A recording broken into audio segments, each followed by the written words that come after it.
You made it. Congratulations. We're almost at the end of what I hope has been a successful year of operations. To celebrate, I've gathered some of my favorite guests from this season to toast to the holidays together, the good, the bad, and the busy. So welcome to my holiday party.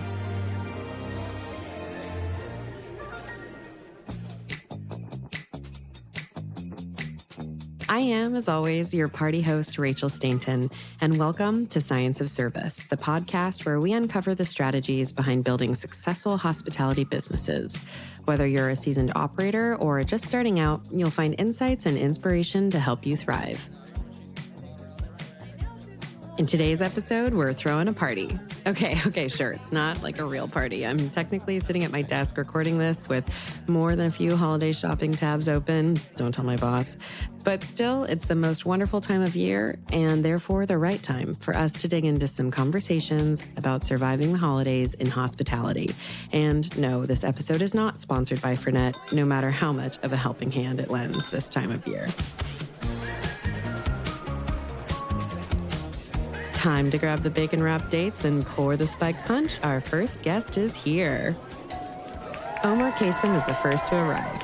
We met Omar in our last episode, where he shared his wealth of wisdom from the world of fast casual. Omar's sector certainly doesn't slow down for the holidays, so I asked him, how do you survive the busyness of this moment in your business?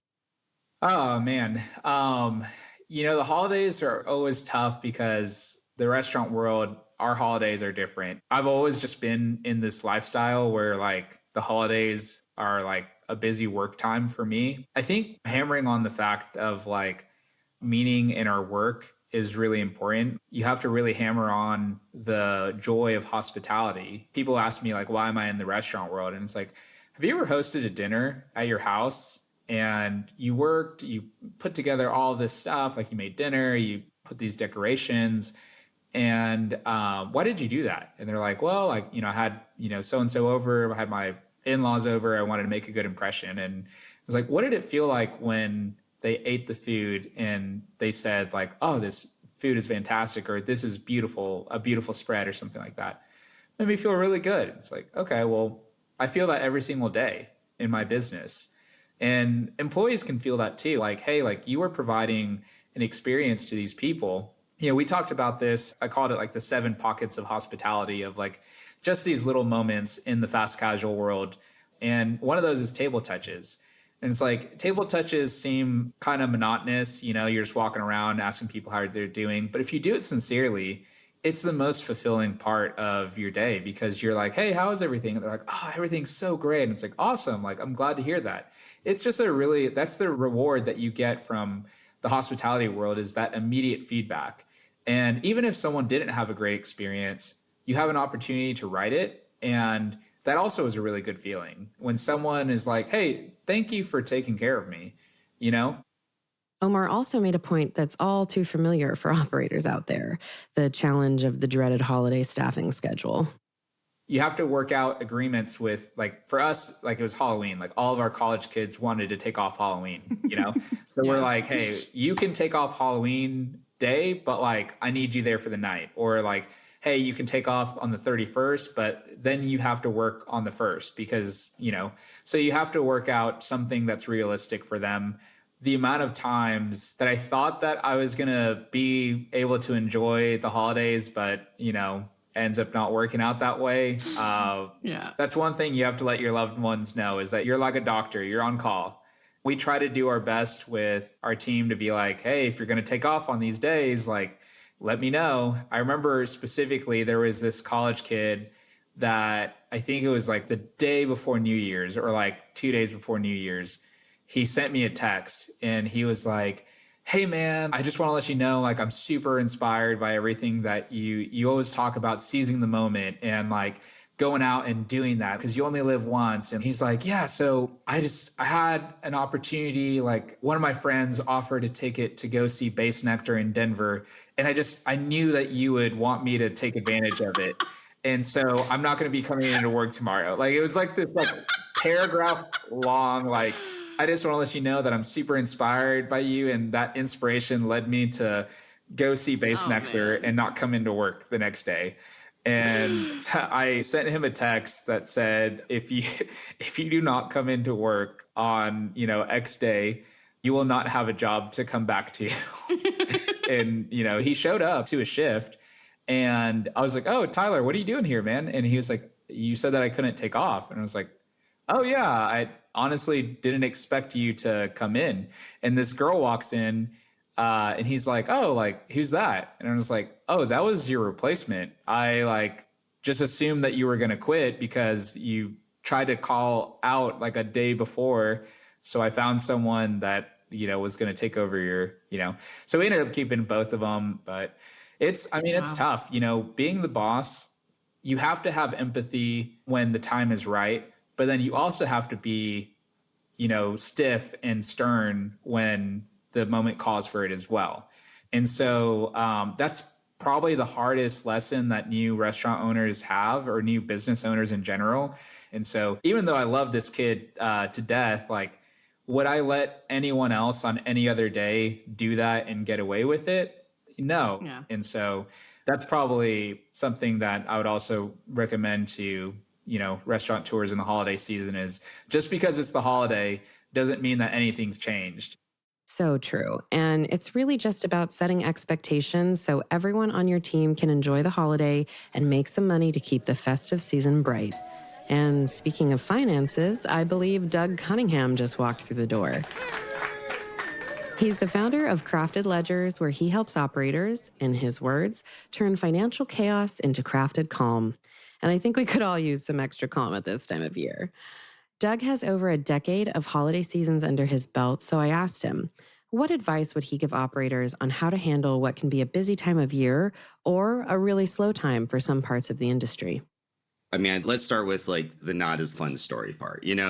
Part of what I do in my business is I'm sending out like a monthly newsletter and checklist of what business owners can do, and especially going to the holidays. We're all saying this is a slower time because people are spending time with their family. They're not going out to restaurants and stuff. So I think it's really a good time right now for people to quote unquote clean up their house in some ways. What I've been recommending to people is clean up your accounts receivable time.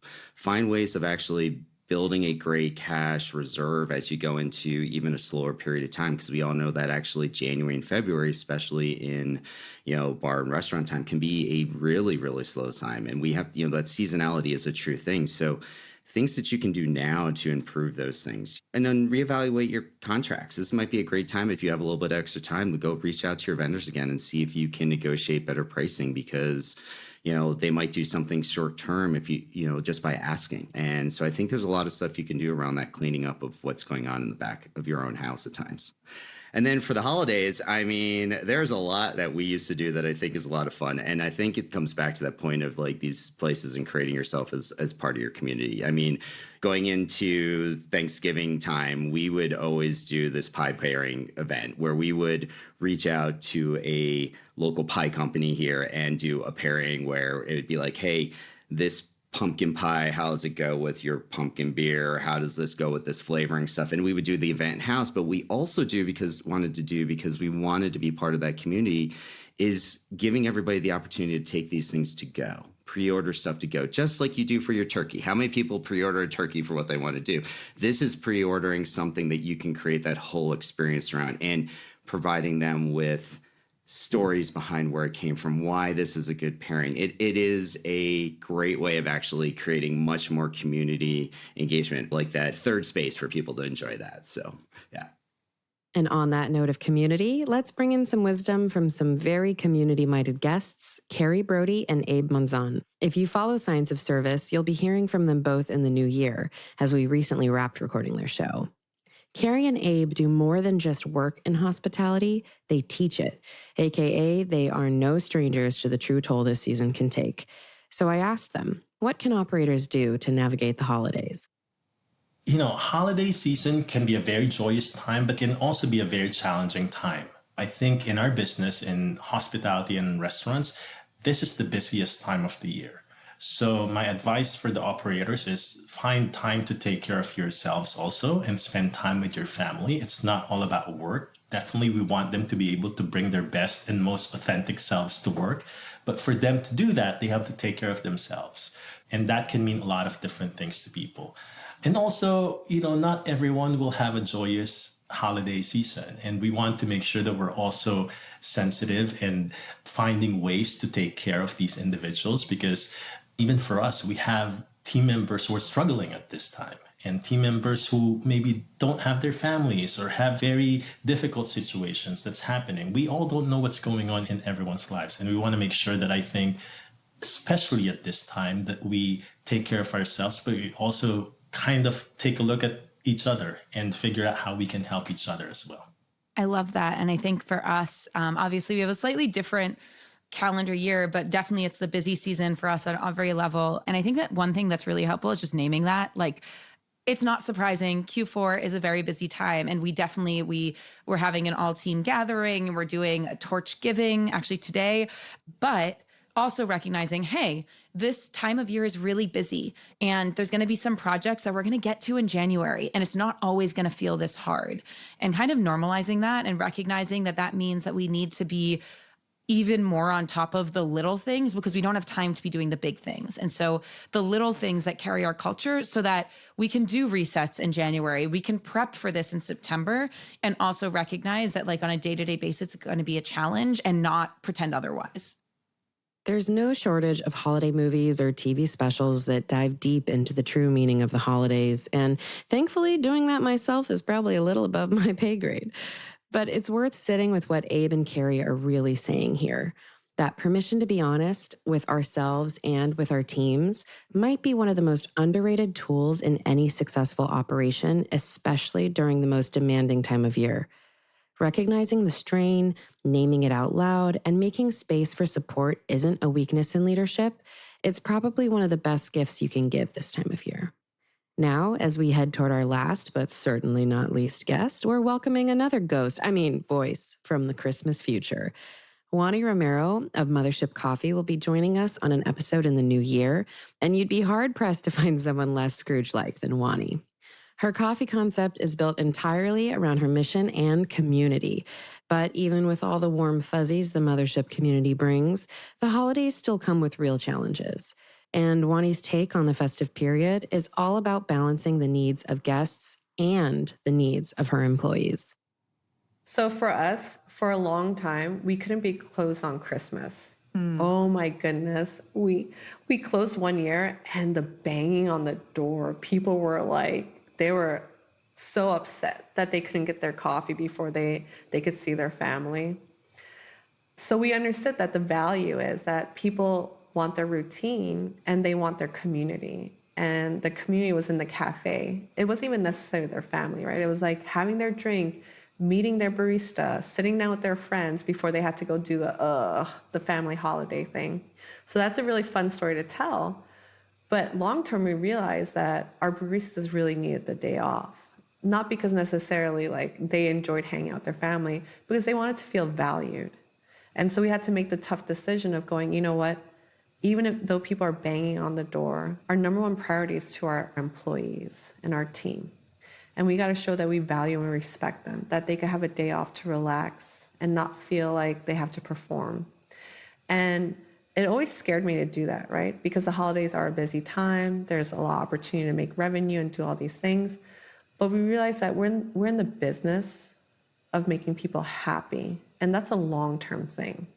Because if we try to make people happy in every moment and we pivot at every decision-making, it'd be like playing whack-a-mole.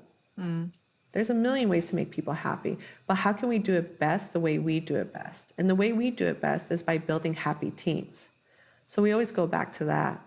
And overall, it hasn't negatively impacted us. If anything, I think the community respects us even more that we do take the day off around the holidays, that we allow everyone in our team to rest, and we allow a sense of calmness and not a sense of urgency. Because revenue isn't by December 31st, we got to see what the P&L looks like.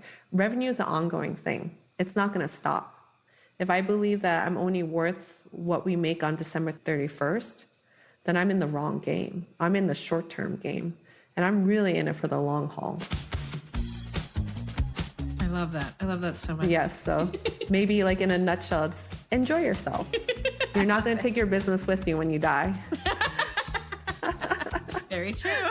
Very true.